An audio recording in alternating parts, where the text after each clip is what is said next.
Hi, everybody in person and on Zoom. My name is Mimi Coto. I'm a reference librarian here at SPC, as well as a comms adjunct faculty member.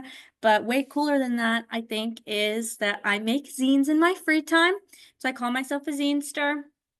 Today I'm going to talk to you guys a little bit about zine making as a form of PTSD recovery and trauma therapy. So if y'all have any questions, I'm sure we'll get there at the end. Just press space. Okay. Oh, went back too many. That's me. My zine's fancy zine title is Zines by Mimi. Pretty self-explanatory. But like I said, besides being a reference librarian here, and a adjunct faculty member, I make zines in my free time. I started zine work actually at University of South Florida, or the USF Tampa campus, in their special collections library. So kind of similar to what Kelly does. Except for I was their graduate archivist. So I started their special collection metadata project for conscious editing. So we started their conscious editing initiative, and through that I started editing these spec call collections that needed updating. This was pre-COVID, so I got my hands on zine work, I think like the summer of 2019, and then I started full-time 2020, right when the pandemic hit. So I had a lot of other things to do as a spec hall worker, but definitely the cataloging of the zine collections were my favorite. That is how I was introduced to zine making. And now in my free time, I write about my experience with IPV and domestic violence to make and circulate zines for IPV and DV resources in the local Tampa Bay and St. Pete areas. I will touch upon it, as most people will, but zines are usually nonprofit and small circulated. So my idea with making these zines and kind of having my focus being on the nonprofit part was to really maintain the essence of zines as a resource for circulation. And then last year, from our Zine Fest that Caitlin put on and the Tampa Zine Fest, I made about 300, 400 bucks, and I took all the profits, as I will continue to do, and donate them to CASA, which is our local domestic violence resource and shelter here in St. Pete. Sorry. Okay. All right, and that's more about CASA. Oop, back there. I'm not necessarily affiliated with them professionally, but I did just want to find a resource locally that I could really work with in my free time. Again, I think it brings the essence of zines as a resource or a community resource back to the forefront. Of course, I can't figure out these buttons.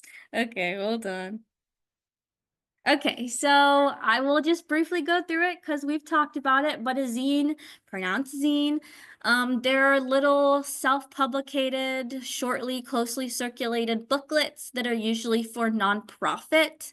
The idea is to continue and keep zines as a way to express yourself, whether that be through like an art zine or a comic zine, all the way to maybe more of like a nonfiction resource zine, like the ones that I tend to produce. Characteristics of a zine. Again, Kelly touched upon it, and y'all can see with the resources that she brought in person, but also online, y'all can see a little clip of our Retro Joe's zine collection. Zines are short form. They're usually 4 to like 12 pages. But really now, I think that zines, as far as characteristically, they've really adapted in a lot of maybe longer form, small, closely circulated publications are now considered part of the zine world. For me, the zines as a tool in the library space, similar to tools that students can have and look through either in a library or special collections like the one in Ringling or USF. I really enjoy zine making and zines as a way to solidify the voices that are in the zines. For example, my zine that talks about my own experience with domestic violence was to solidify my story, and by archiving or collecting that, it gives me a sense of peace and a sense of validity that my story and portion was heard. And you can kind of take that idea and really apply it to any marginalized community that are using zines as a way to either share resources or get the message across. So for PTSD and trauma therapy, why I went to zines, like I said, I think it was just a natural progression. I was working with zines in my free time as well as in my career professionally. And then I just kind of started piecing the pieces together when I realized that I wanted to be a little more vocal about the things that I have been through, or when I started to look for resources and realize that maybe resources by peers or people that have experienced any situation that resulted in C or PTSD was difficult to find. So I started making zines as a way to recover. Just in terms of research, survivors of domestic violence are 3 times more likely to meet the criteria for C and PTSD.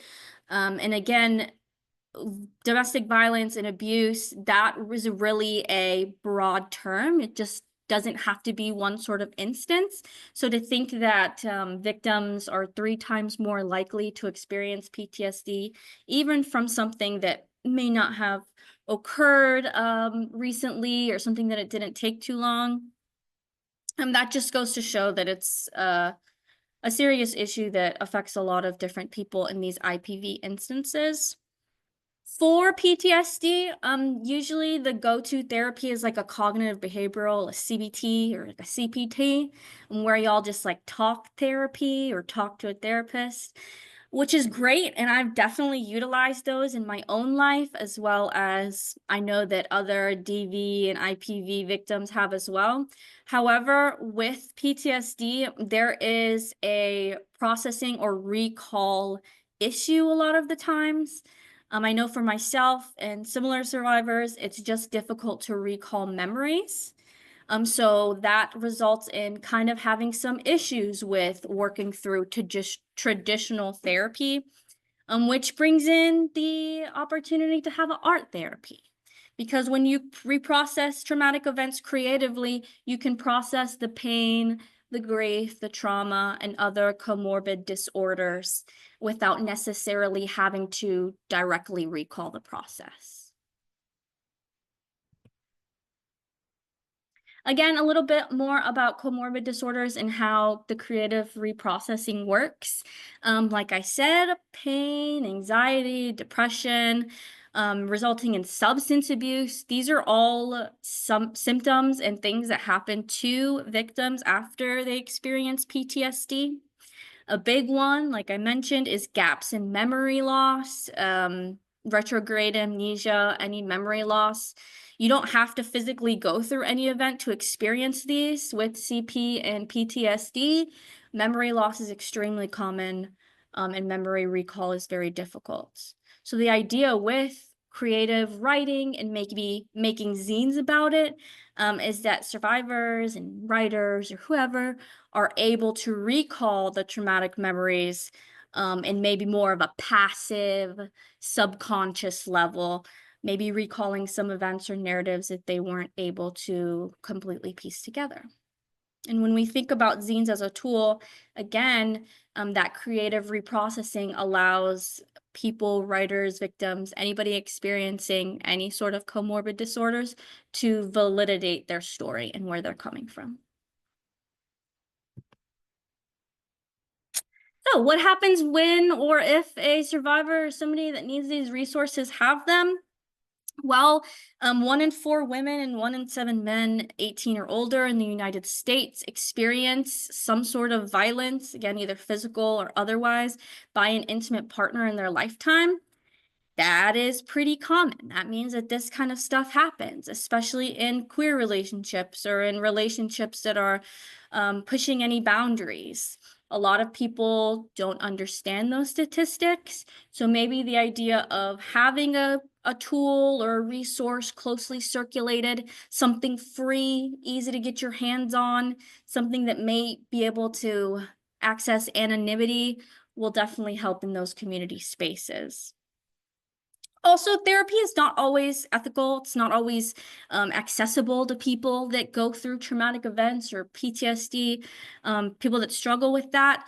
So being able to have a free or just like quickly accessible resource is always awesome for people that struggle in the community.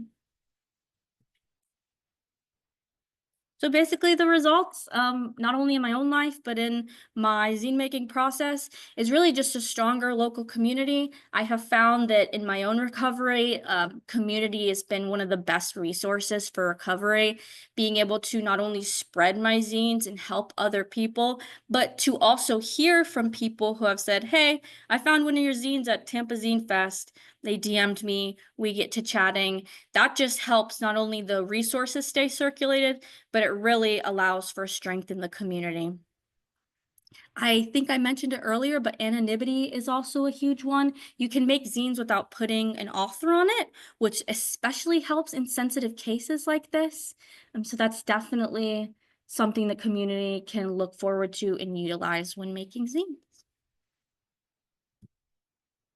And every good librarian has their references, so that's about it from me. All right, and that's more about my zines as well as about Casa Pinellas, which again is what my zines go to. So thank you all for listening.